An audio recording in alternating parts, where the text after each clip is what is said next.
Galatians Chapter 2. Then after a period of 14 years, I went up again to Jerusalem with Barnabas, taking Titus also with me.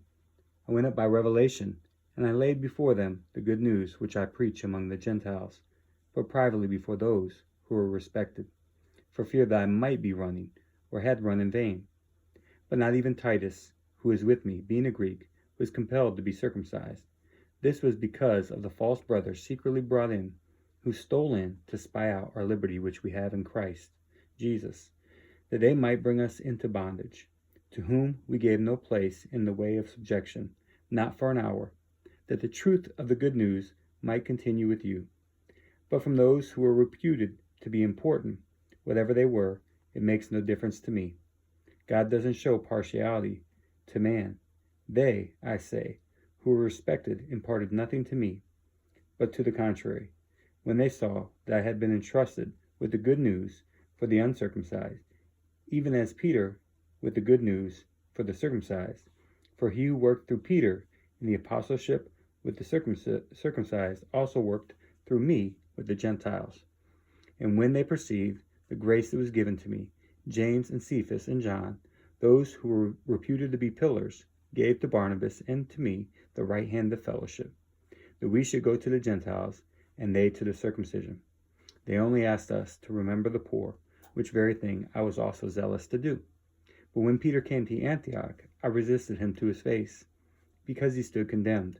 For before some people came from James, he ate with the Gentiles. But when they came, he drew back and separated himself, fearing those who were of the circumcision.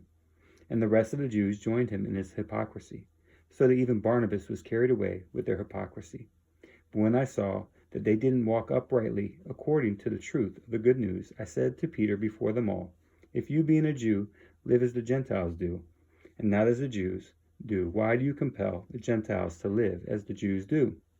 We, being Jews by nature, and not Gentile sinners, yet knowing that a man is not justified by the works of the law, but through faith in Jesus Christ, even we believed in Christ Jesus, that we might be justified by faith in Christ, and not by the works of the law, because no flesh will be justified by the works of the law.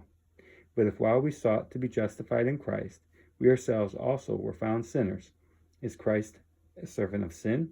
Certainly not. For if I build up again those things which I destroyed, I prove myself a lawbreaker. For I through the law died to the law, that I might live to God. I have been crucified with Christ. It is no longer I who live, but Christ lives in me. The life which I now live in the flesh, I live by the faith of the Son of God, who loved me and gave himself up for me.